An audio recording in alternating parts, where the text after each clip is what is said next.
میں نے پوچھا، تمہارا کیا خیال ہے، نواب شہریار ابھی تک بالائی منزل کے اس کمرے میں موجود ہوگا؟ کچھ کہا نہیں جا سکتا۔ نواب فیروز کے ارادے بہت خطرناک لگتے ہیں۔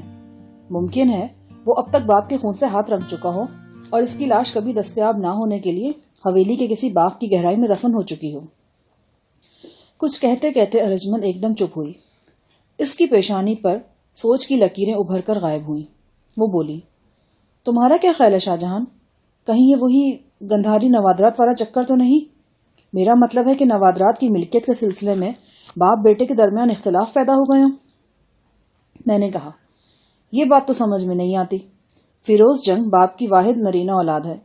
جو چیز باپ کی ہے آخر میں وہ بیٹے کو ہی ملنی ہے، اور ہم دیکھ چکے ہیں کہ نواب شہریار نے زندگی میں ہی بیٹے کو بہت سے اختیارات دے رکھے ہیں۔ ہاں، ایک بات ہو سکتی ہے۔ وہ کیا؟ وہ یہ کہ نواب شہریار جنگ اچانک مذہب کی طرف مائل ہو گیا ہے اور دیکھتے ہی دیکھتے اس کے سارے طور اطوار بدل گئے ہیں۔ اکثر دیکھا گیا ہے کہ ایسے لوگ اپنی گناہ آلود ماضی کے حوالے سے بہت جذباتی ہو جاتے ہیں۔ اپنے گناہوں کی تلافی کے لیے وہ ہر حد پار کرنے پر تل جاتے ہیں۔ عین ممکن ہے کہ نواب شہریار جنگ نے بھی اچانک کوئی ایسا فیصلہ کر لیا ہو۔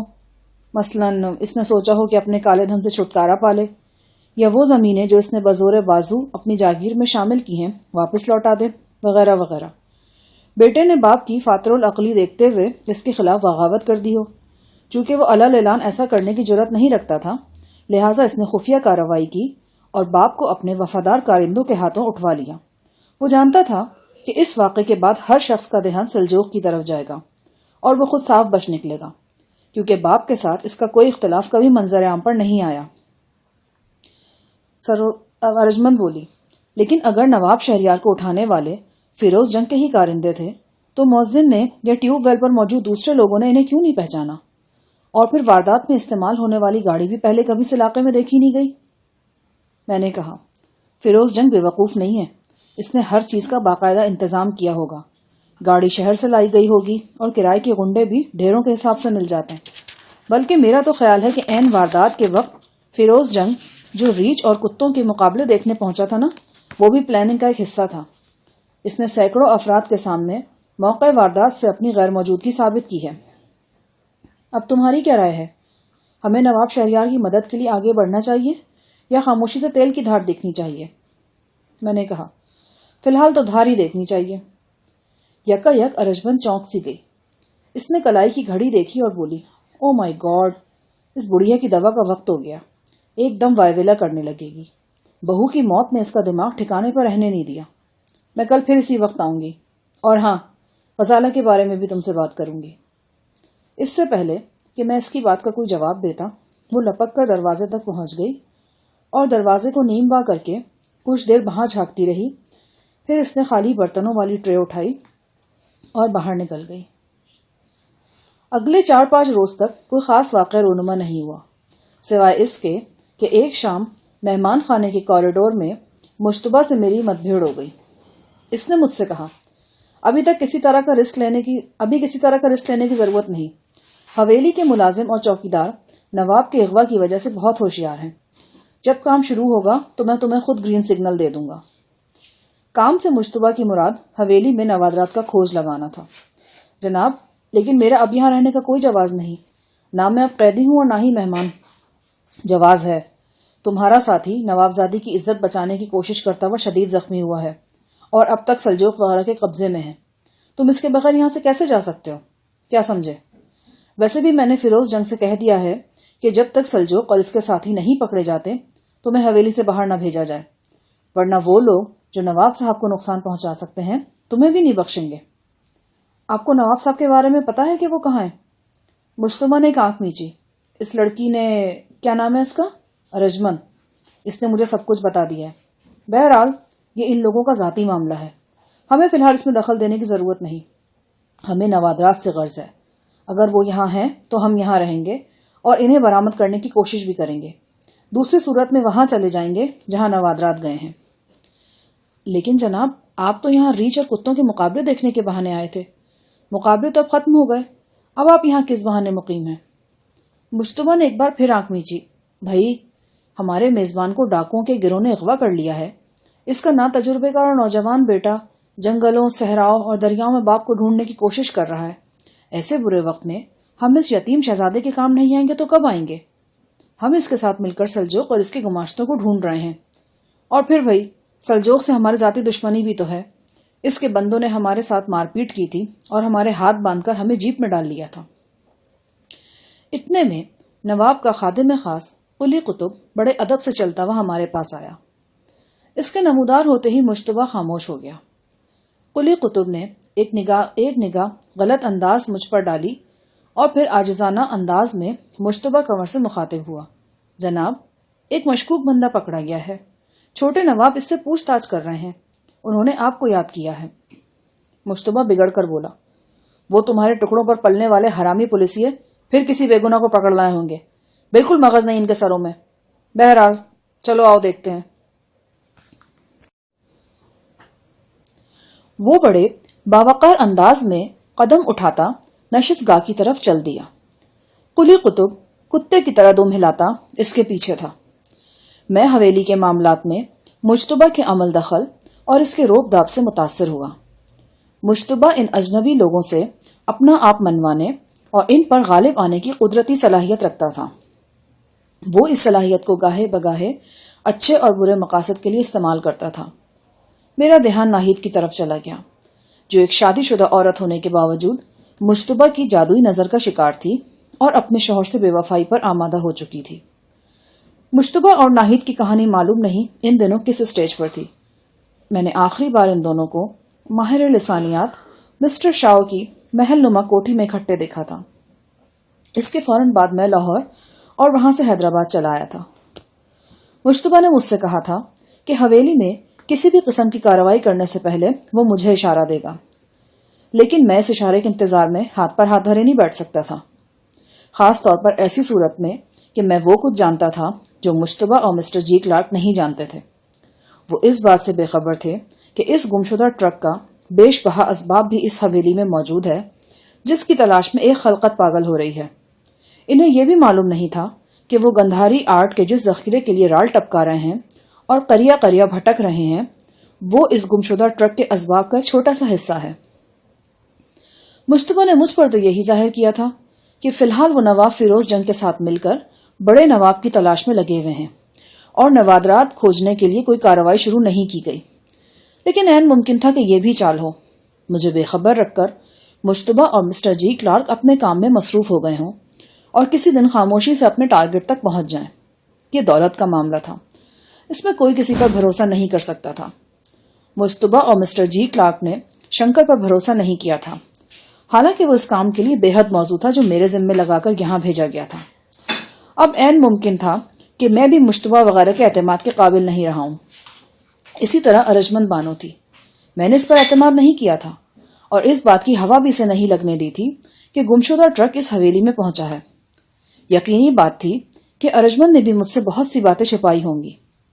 اس کا رویہ شروع سے آخر تک عیارانہ رہا تھا۔ ایک چھوٹی سی مثال یہ ہے کہ وہ باتھ روم میں گھس کر نکلی تھی تو اپنے کپڑوں پر شیمپو گرائی تھی۔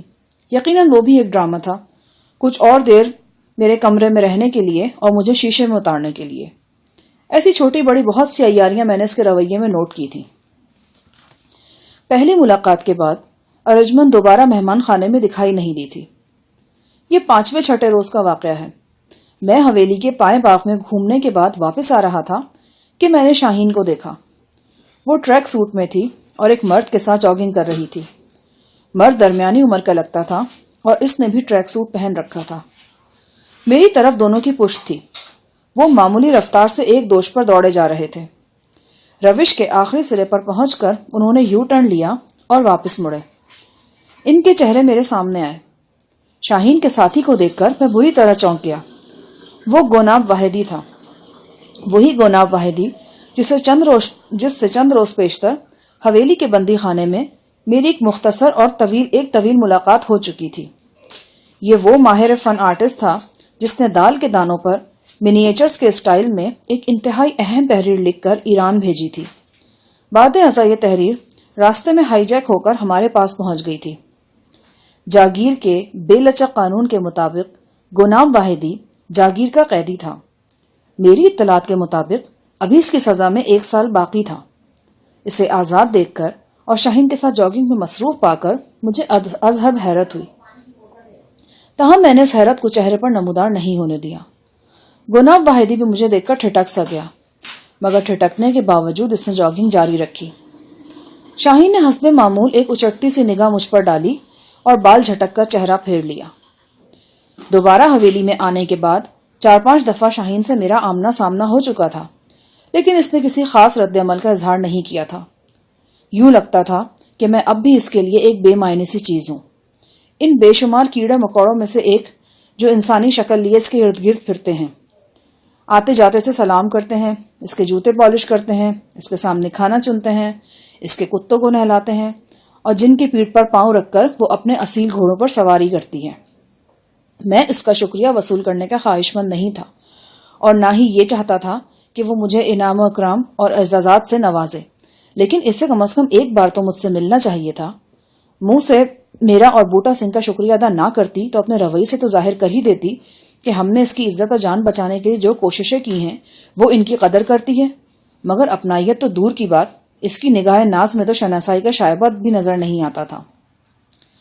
گوناب اور شاہین پہلو پا پہلو دوڑتے ہوئے حویلی کے رہائشی حصے کی طرف نکل گئے۔ میں مہمان خانے کی طرف آ گیا۔ ابھی مجھے اپنے کمرے میں آئے ہوئے بمشکل آدھا گھنٹہ ہوا تھا کہ دروازے پر دستک ہوئی۔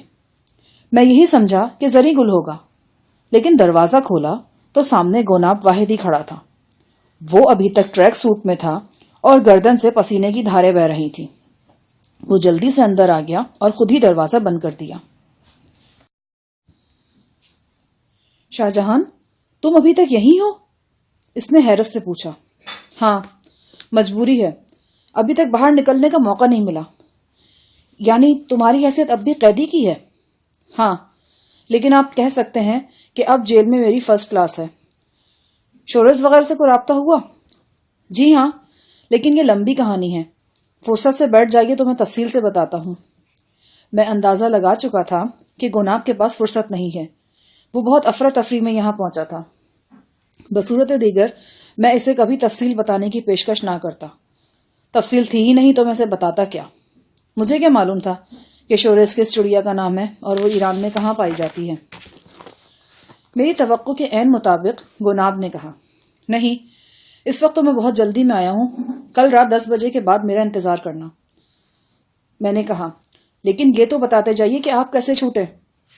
وہ جاتے جاتے رک گیا اور کہنے لگا، رازداری کی بات ہے، کسی سے ذکر نہیں کرنا۔ چھوٹے نواب نے 3-4 روز پہلے جیل کا دورہ کیا تھا۔ انہوں نے بڑے نواب صاحب کے پکڑے ہوئے بہت سے قیدیوں کی سزاؤں میں 2-2 سال کی کمی کر دی ہے۔ اس رعایت کے سبب بہت سے قیدی رہا ہو گئے ہیں، میں بھی ان میں شامل ہوں، کیونکہ میری تو صرف 1 سال کی سزا باقی تھی۔ لیکن آپ تو نواب زادی کے ساتھ جاگنگ فرما رہے تھے۔ نواب زادہ اور نواب زادی دونوں میرے فین ہیں، انہوں نے میری بہت سی تصویریں دیکھ رکھی ہیں۔ نواب زادی اپنے والد کی گمشدگی کے سبب ڈپریشن کا شکار ہے۔ چھوٹے نواب نے کہا ہے کہ میں شاہین کا دھیان بٹانے کے لیے اسے پینٹنگ سکھاؤں۔ پینٹنگ سکھائی جانے والی چیز تو نہیں، بہرحال حکم حاکم مرگ مفاجات۔ اچھا، میں چلتا ہوں، باقی باتیں کل ہوں گی، یاد رکھنا کل رات 10 بجے کے بعد۔ اپنے رومال سے چہرے اور گردن کا پسینہ پوچھتا ہوا وہ بڑی تیزی سے باہر نکل گیا۔ اس کے جاتے ہی میں اپنے اس پروگرام پر عمل کرنے کے لیے تیار ہو گیا جو میں پچھلے کئی روز سے ترتیب دے رہا تھا۔ اس وسیع و عریض حویلی میں قیام کے دوران میں یہاں کے ہر کونے خدرے کا جائزہ لیتا رہا تھا۔ بلا شبہ اس وسیع عمارت میں اتنی گنجائش تھی کہ یہاں 10-20 ٹرکوں کا سامان بھی اسی طرح چھپا دیا جاتا جیسے بھوسے کے ڈھیر میں سوئی چھپا دی جاتی ہے۔ لیکن میرا تجزیہ یہ تھا کہ اگر ہمارے ٹرک پر لدا ہوا سامان یہاں حویلی کی نچلی منزل پر رکھا گیا ہے تو اس کے لیے گودام سے مناسب جگہ اور کوئی نہیں ہو سکتی۔ یہ گودام تنہا بھی کسی چھوٹی موٹی حویلی سے کم نہیں تھا۔ احاطے کے شمالی کنارے پر جہاں ایک 10 فٹ چوڑا پختہ راستہ سرونٹ کوارٹرز سے حویلی کے زنان خانے کی سمت جاتا تھا، شیشم، نیم اور دھریک کے گھنے درختوں کے درمیان گودام کا بلند و بالا آہنی گیٹ تھا۔ یہ گودام تقریباً 1 ایکڑ رقبے پر تھا۔ فلم اسٹوڈیوز کے فلورز کی طرح بڑے بڑے ہال تھے جن پر آہنی چادر کی مخروطی چھتیں تھیں۔ ارجمند دعویٰ کر رہی تھی کہ اس نے گراؤنڈ فلور کا چپا چپا چھان مارا ہے، لیکن میں جانتا تھا کہ کم از کم گودام کی حد تک اس کا دعویٰ باطل ہی ہے۔ تنہا گودام میں گھسنا اور وہاں کا جائزہ لینا ارجمند کے بس کا روگ نہیں تھا۔ جائزہ لینا تو دور کی بات ہے، گودام میں گھسنا ہی اس کے بس کی بات نہیں تھی۔ گودام میں داخل ہونے والے کی کم از کم 2 جگہ تلاشی ہوتی تھی۔ اسی طرح گودام میں آنے جانے والی گاڑیوں کی بھی بہت اچھی طرح جانچ پڑتال کی جاتی تھی۔ پچھلے چند روز کے جائزے کے بعد میں نے فیصلہ کیا تھا کہ گودام میں گھسنے کے لیے 4 دیواری پھلانگوں گا۔ اس سے یہ مطلب نہیں تھا کہ 4 دیواری کو پھلانگنا آسان تھا۔ وہ کم و بیش 14 فٹ اونچی سپاٹ دیوار تھی۔ بالائی کنارے پر سیمنٹ کے ساتھ شیشے کے بے شمار ٹکڑے لگے ہوئے تھے۔ یوں لگتا تھا کہ پچھلے 50 سال کے اندر حویلی میں جتنی بھی شراب پی جاتی رہی تھی، اس کی خالی بوتلوں کے ٹکڑے گودام کی 4 دیواری پر لگا دیے گئے ہیں۔ اتنی احتیاط کے باوجود حویلی کے مکینوں سے ایک غلطی ہوئی تھی۔ گودام کی 4 دیواری کے ساتھ لکڑیوں اور ملبے کا ایک بڑا سا ڈھیر لگا ہوا تھا۔ یہ جلی ہوئی لکڑیاں اور ملبہ اسی آتشزدگی کی نشانی تھی جو کچھ عرصہ پہلے حویلی میں ہوئی تھی۔ کئی ماہ گزر چکے تھے، لیکن ملبے کا یہ ڈھیر وہیں پڑا تھا۔ جو چیز ایک جگہ پڑی رہ جائے اور جسے دیکھنا معمول بن جائے، وہ نگاہوں سے اوجھل ہو جاتی ہے۔ ملبے کا یہ ڈھیر بھی حویلی کے مکینوں کی نگاہوں سے اوجھل ہو چکا تھا۔ اگر وہ واقعی اسے دیکھتے تو یہ بات ان کے ذہن میں ضرور آتی کہ کوئی اس ڈھیر پر چڑھ کر بآسانی گودام میں داخل ہو سکتا ہے۔ اس رات میں نے اس تھیوری کو پریکٹیکل میں بدل دیا۔ ملبے کے ڈھیر پر چڑھ کر گودام میں گھسنے میں مجھے زیادہ دشواری پیش نہیں آئی۔ ہتھیار کے طور پر میرے پاس خنجر کے علاوہ 38 بور کا ایک ریوالور تھا۔ میرے لیے اس ریوالور کا بندوبست زری گل نے کیا تھا۔ 20 کے قریب گولیاں بھی ریوالور کے ساتھ تھیں۔ گودام کے اندر پہنچ کر مجھے اس کی وسعت اور پیچیدگی کا احساس زیادہ شدت سے ہوا۔ 4 سو تاریکی تھی، بس کہیں کہیں ہال نما کمروں کے اندر روشنی نظر آ رہی تھی۔ ایک طرف 3-4 ٹرک قطار میں کھڑے ہوئے تھے۔ میں نے غور سے دیکھا کہ کہیں مطلوبہ ٹرک بھی تو ان ٹرکوں میں شامل نہیں، لیکن یہ خام خیالی کے سوا کچھ نہ تھا۔ ٹرکوں کے قریب ہی ایک طرف بے شمار بوریاں کھلے آسمان تلے پڑی تھیں۔ انہیں بڑے بڑے ترپالوں سے ڈھانپا گیا تھا۔ غالباً کے نواب کی زمینوں پر اگنے والی کوئی سستی قسم کی جنس تھی۔ میں نے ریوالور نکال کر ہاتھ میں لے لیا اور بے حد محتاط قدموں سے چلتا ہوا آگے بڑھنے لگا۔ نہ جانے کیوں میری چھٹی حس پکار پکار کر کہہ رہی تھی کہ میرا یار غار صفدر یہیں کہیں ان دیواروں میں موجود ہے، اور اس کے ساتھ ساتھ وہ 25 صندوق بھی جنہوں نے ایک خلقت کی نیندیں حرام کر رکھی ہیں۔ میں ایک سائے کی طرح گودام کے نشیب و فراز میں رینگتا رہا اور کوئی ایسا راستہ ڈھونڈنے کی کوشش کرتا رہا جو مجھے ہال نما کمروں کے اندر لے جا سکے۔ زیادہ تر ہال کمرے ایک دوسرے سے جڑے ہوئے تھے، لہٰذا مجھے امید تھی کہ اگر میں کسی ایک کمرے میں داخل ہو گیا تو تمام ہال کمروں اور گوداموں کا جائزہ لینا میرے لیے ممکن ہو جائے گا۔ آخر مجھے کامیابی کی کرن دکھائی دی۔ ایک گودام کے بلند و بالا چوبی پھاٹک میں قفل لگا ہونے کے باوجود اتنی گنجائش تھی کہ پھنس پھنسا کر پھاٹک کی درز میں سے اندر داخل ہوا جا سکتا تھا۔ میں نے کوشش کی اور اندر گھسنے میں کامیاب رہا۔ یہاں ہر طرف تیل کے ڈرم پڑے ہوئے تھے۔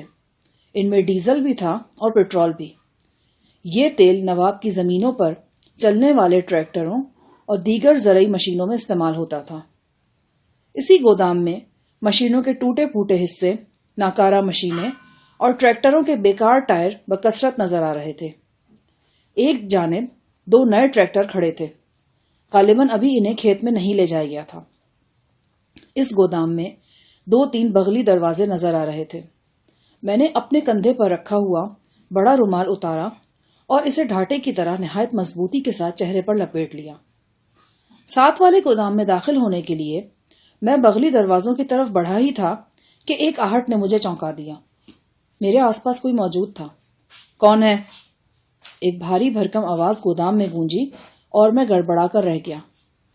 اس کے ساتھ ہی ٹرچ کی آواز آئی اور اس بہت بڑے ہال نما کمرے کا ایک حصہ ٹیوب لائٹ سے روشن ہو گیا۔ میں نے جلدی سے ایک مشین کی آڑ لی۔ چند افراد کی ملی جلی آوازیں آئیں۔ پھر میں نے قلی قطب کو دیکھا۔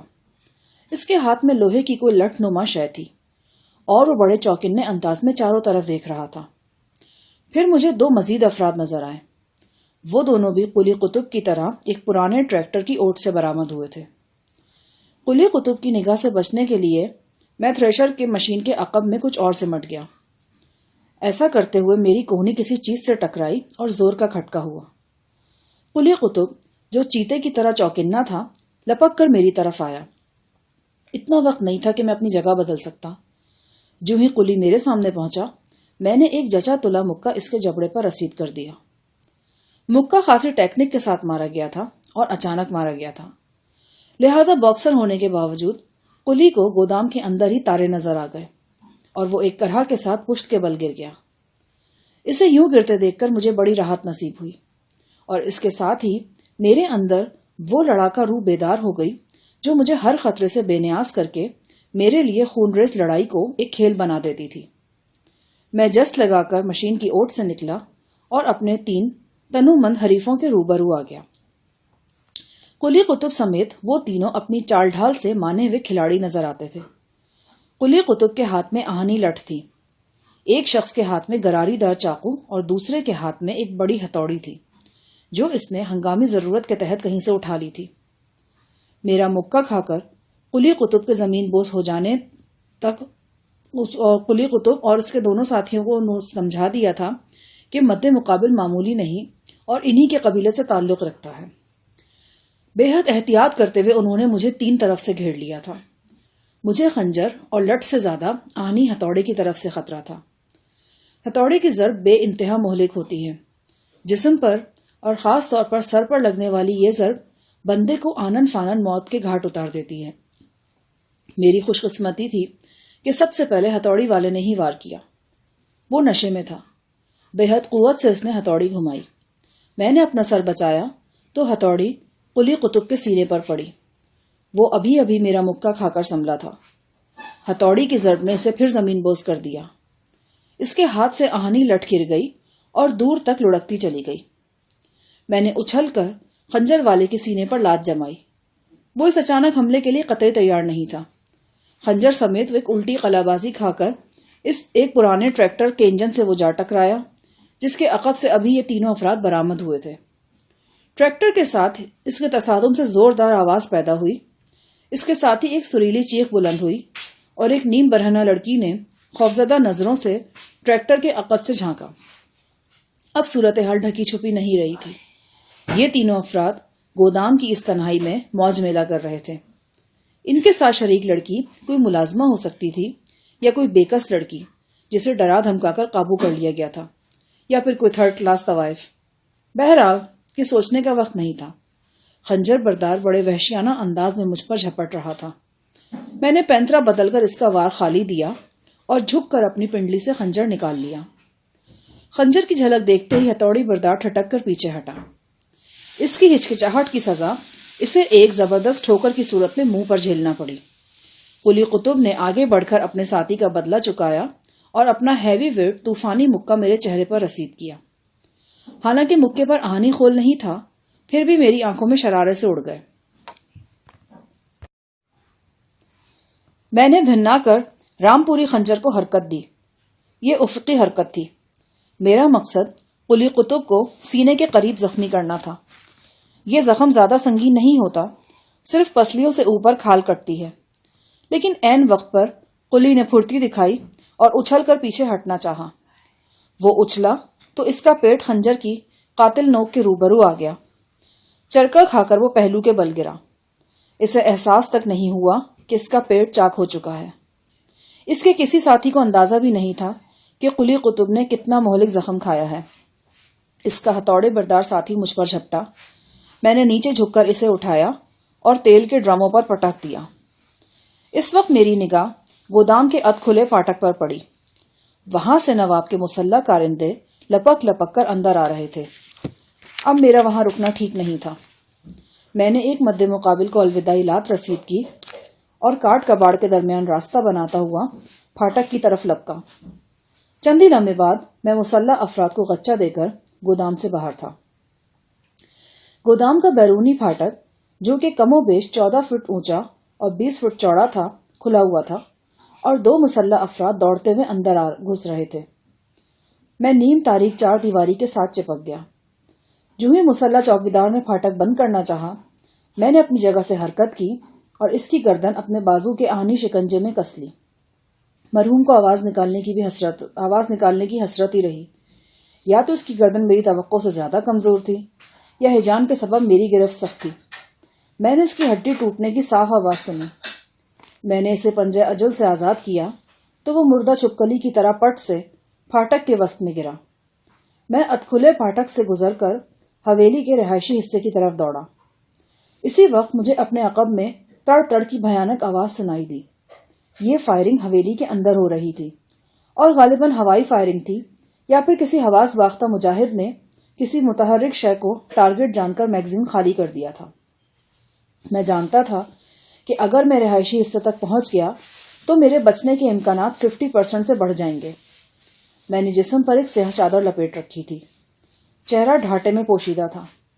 میں ڈھاٹے اور چادر کو کہیں چھپا کر واپس مہمان خانے چلا جاتا تو اس امر کے امکانات روشن تھے کہ واردات کے حوالے سے کسی کا دھیان میری طرف نہیں جائے گا۔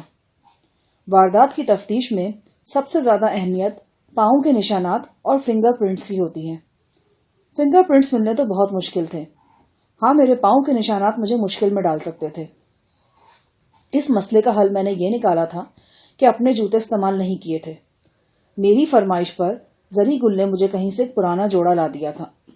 میں نے اس کو کھینچ تان کر پہن لیا تھا۔ بہرحال اگر میں رنگے ہاتھوں پکڑا جاتا پھر یہ سبھی تدبیریں بیکار تھیں۔ میں رہائشی حصے میں داخل ہوا تو راہداری میں میرے عین سامنے ایک شخص سرپٹ بھاگتا ہوا میری طرف آ رہا تھا۔ کافی فاصلے سے بھی میں اس کے ہاتھ میں ایک سیاہ رنگ کا خوفناک ریوالور صاف دیکھ سکتا تھا۔ اس سے بچنے کے لیے میں ایک چھوٹی راہداری میں داخل ہو گیا۔ ایک دم مجھے احساس ہوا کہ میں چوہے دان میں پھنس گیا ہوں۔ یہ راہداری آگے سے بند تھی۔ میرے عقب میں بھاگو دوڑو اور چیخو پکار کی آوازیں آ رہی تھیں۔ تمام خدشات کو بالائے طاق رکھ کر میں نے ایک دروازے کے ہینڈل پر ہاتھ رکھا اور اندر گھس گیا۔ بے حد سجا سجایا اور معطر کمرہ تھا۔ سامنے ایک شاندار سنگھار میز پر دنیا جہان کا سامان آرائش پڑا نظر آیا۔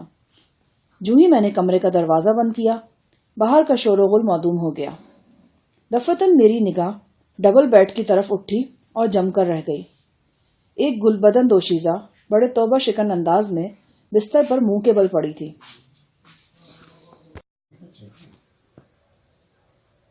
اس کے جسم پر صرف بشرٹ اور نیکر تھی۔ پاؤں میں جاگر شوز تھے۔ میں نے چہرہ اب دیکھے بغیر اسے پہچان لیا۔ وہ نواب زادی شاہین تھی اور میں اپنی خوش قسمتی یا بد قسمتی کے سبب نواب زادی کے بیڈ روم میں آدھم کا تھا۔ اس نے میرے قدموں کی آہٹ سنی اور مجھے دیکھے بغیر بولی، آیوڈیکس لے آئی ہو؟ پھر میرے جواب کا انتظار کیے بغیر بولی، میری شرٹ اٹھا لو اور کمر پر بالکل آہستہ آہستہ لگاؤ، اوپر سے نیچے کی طرف۔ میں بالکل الجھ کر رہ گیا۔ غالباً شاہین نے اپنی کسی ملازمہ کو دوا لانے کے لیے کہا تھا اور اب اسے مساج کے لیے کہہ رہی تھی۔ شاہین کو دھوکے میں رکھ کر چند منٹ گزارے جا سکتے تھے، لیکن یہ بھی اندیشہ تھا کہ ابھی اصل ملازمہ آیوڈیکس لے کے آ دھمکے گی اور مجھے نوابزادی کے سرہانے کھڑے پا کر اور اس کی مالش کرتے دیکھ کر ایسی دلدوز چیخ مارے گی کہ حویلی لرز اٹھے گی۔ میں نے بہتر جانا کہ کوئی ڈرامائی سین کرنے کے بجائے محترمہ نوابزادی صاحبہ کو اپنی موجودگی سے مطلع کروں۔ میں نے آہستہ سے کھنکار کر گلا صاف کیا۔ نوابزادی تڑپ کر سیدھی ہوئی اور پھرتی سے اٹھ بیٹھی۔ اس کی حیرت زدہ نگاہیں میرے چہرے پر جمی ہوئی تھیں۔ میں نے اپنے چہرے سے کپڑا ہٹا دیا تھا۔ تم یہاں؟ آپ دھیرج رکھیں، خدا نہ خواستہ میں آپ کو کوئی نقصان نہیں پہنچانا چاہتا۔ دراصل مجھے آپ کی مدد کی ضرورت ہے۔ کیسی مدد؟ وہ اپنی جگہ سے اٹھ کھڑی ہوئی۔ میں نے محسوس کیا کہ اس کا خوف ایک دم دھیما پڑ گیا ہے۔ حویلی ہے کہ کچھ بندے میرے پیچھے ہاتھ دھو کر پڑ گئے ہیں، وہ مجھے قتل کر دیں گے۔ میں آپ کو سب کچھ تفصیل سے بتا دوں گا، لیکن میرا فقرہ ادھورا رہ گیا کیونکہ راہداری میں اچانک ہی بھاگ دوڑ کی آوازیں آنے لگیں۔ کوئی شخص چیخ کر بولا، پھر ساتھ والے کمرے کا دروازہ دھڑ جانے لگا۔ میں نے اپنا ریوالور نکال کر شاہین کو دکھایا۔ یہ دیکھیں، میرے پاس بھرا ہوا ریوالور ہے۔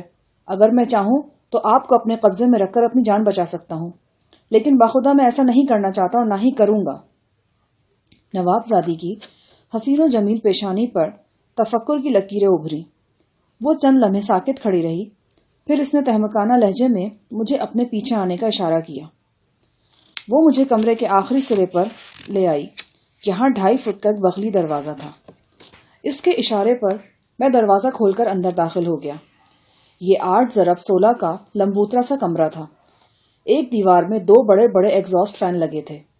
قالین پر جدید قسم کا ورزشی سامان بکھرا ہوا تھا۔ ایک گوشے میں ایک بڑے آئینے کے سامنے نہایت قیمتی ایکسرسائز سائیکل رکھی تھی۔